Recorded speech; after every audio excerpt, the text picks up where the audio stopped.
Modal verbs হচ্ছে এক ধরনের অক্সিলারি ভার্ব অথবা কি হেল্পিং ভার্ব। আর মোডাল ভার্বস মূলত হচ্ছে কয় প্রকার?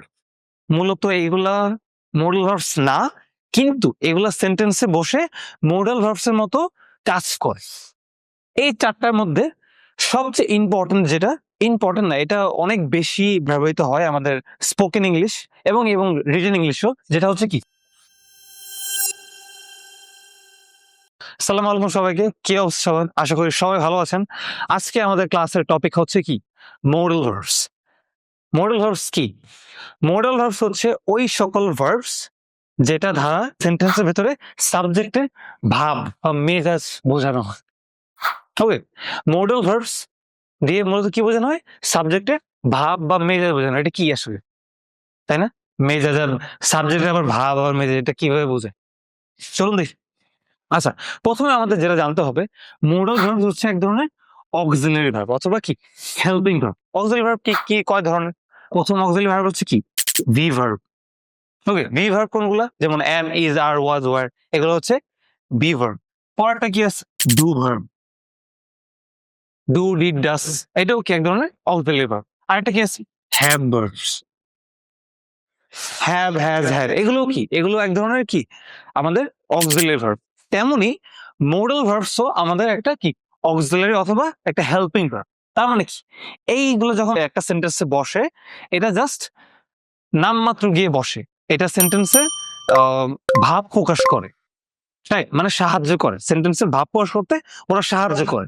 আদারওয়াইজ এর সাথে কিন্তু ওদের অন্য মেইন যে ভার্ব ওটা কিন্তু বসে, কিন্তু ওটা কোনো চেঞ্জ হয় না। মোডাল ভার্বস এর ক্ষেত্রে যখন অন্য কোনো মেইন ভার্ব এর সাথে বসে, ওটা কোনো চেঞ্জ হয় না, জাস্ট মোডাল ভার্বটা বসে, এরপরে অন্য একটা মেইন ভার্ব বসে। এই তার মানে কি, মোডাল ভার্ব একটা আমাদের অক্সিলারি অথবা হেল্পিং ভার্ব, আর এটা সাবজেক্টের কি মেজাজ অথবা ভাব প্রকাশ করে। ওকে, এই ভাব কিভাবে কিভাবে প্রকাশ করে এটা আমরা সবগুলো দেখবো। আর মোডাল ভার্বস মূলত হচ্ছে কয় প্রকার? মূলত মোডাল ভার্বস দুই প্রকার। প্রথমটা হচ্ছে পিওর মোডাল ভার্বস। ওকে, কি পিওর মোডাল ভার্বস মানে এগুলো হচ্ছে মূলত মোডাল ভার্বস। যেমন এগুলো কি কি? যেমন can, could, may, might, must, shall, should, will, would, এগুলো হচ্ছে কি একদম মেইন পিওর মোডাল ভার্বস। আরেক ধরনের মোডাল ভার্বস আছে, ওইগুলাকে বলা হয় কি সেমি মোডাল ভার্বস।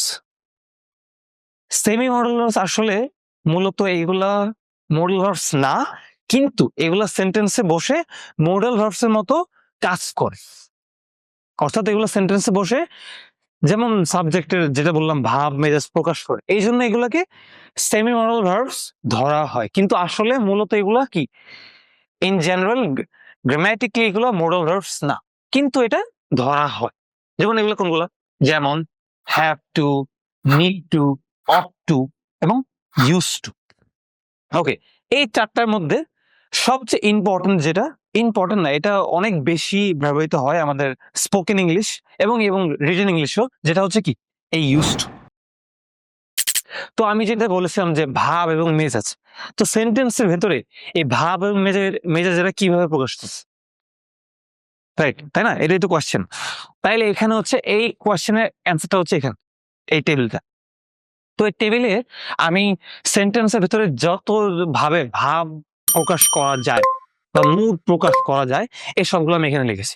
এবং এই সবগুলাকে আমি মূলত ৮টা ভাগে ভাগ করেছি। মানে এই ৮ ভাবে আমরা সেন্টেন্সের ভেতরে কি ভাব বা মেজাজ বা মুড প্রকাশ করতে পারি, এবং কোনটার ক্ষেত্রে কোন মোডাল ভার্বস গুলো হয়, এটা আমরা লিস্ট এখানে আমি লিখে দিয়েছি। চলুন দেখি আমরা। প্রথমে আসা হচ্ছে কি অ্যাবিলিটি। অ্যাবিলিটি মানে কি ক্ষমতা। ক্ষমতা প্রকাশ করতে আমাদের কি কোনটা ব্যবহার করা হয়? যেমন ক্যান ব্যবহার করা হয়, কুড ব্যবহার করা হয়। পসিবিলিটিস, পসিবিলিটিস মানে হচ্ছে কি সম্ভাবনা। সম্ভাবনা বোঝাতে কি কি ব্যবহার করা হয়? আমাদের কুড, মে, মাইট। ওকে, এরপর আসা হচ্ছে কি পারমিশন।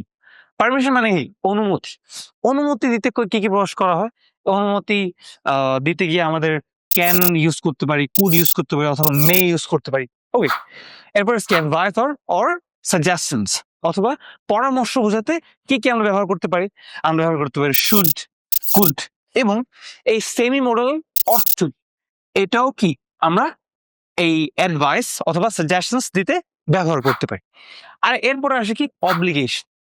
অব্লিগেশন মানে হচ্ছে কি বাধ্যবাধকতা, মানে এটা করতেই হবে, না করলে নয় এমন একটা বিষয়। তো এই ক্ষেত্রে আমরা কি ব্যবহার করতে পারি? Must, should. এরপর একটা সেমি মডেল আমরা হ্যাভ টু। হ্যাভ টু এইটা, এই সেমি মডেলটাও কি আমরা বাধ্যবাধকতা বোঝাতে ব্যবহার করতে পারি। ওকে, এরপরে আসে হচ্ছে কি নেসেসিটি। নেসেসিটি মানে কি প্রয়োজন অথবা করতে হবে এরকম একটা বিষয়। এই ক্ষেত্রে আমরা ব্যবহার করতে পারি কি মাস্ট, পিওর মডেল। এবং আমরা সেমি মডেল হ্যাভ টু এবং নিড টু ব্যবহার করতে পারি। এরপরে আসা হচ্ছে কি হাইপোথেটিক্যাল অথবা কন্ডিশনাল। হাইপোথেটিক্যাল মানে কি কাল্পনিক বিষয়, মানে যেটা হচ্ছে বাস্তব না, যেটা জাস্ট কল্পনা, কাল্পনিক মানে যেটা কল্পনা করা যায় এরকম কিছু আর কি। এবং হচ্ছে কি কন্ডিশনাল, শর্তমূলক। ওকে, শর্তমূলক কিছু হলে এই ক্ষেত্রেও কি আমরা কি মডেল ব্যবহার করতে পারি? সেটা মানে উড ব্যবহার করতে পারি, কুড ব্যবহার করতে পারি এবং আমরা মাইটও ব্যবহার করতে পারি। এবং লাস্ট যেটা আছে এটা হচ্ছে কি রিকোয়েস্টস, অফার্স এন্ড প্রমিসেস। তার মানে কি অনুরোধ, প্রস্তাব এবং কি প্রতিশ্রুতি, এগুলো বোঝাতেও কি আমরা কিছু মডেল ভার্বস ব্যবহার করতে পারি। এগুলো কোনগুলো? এগুলো হচ্ছে এই can, could, will, would, shall. Okay, তো এই হচ্ছে কি আমাদের লিস্ট।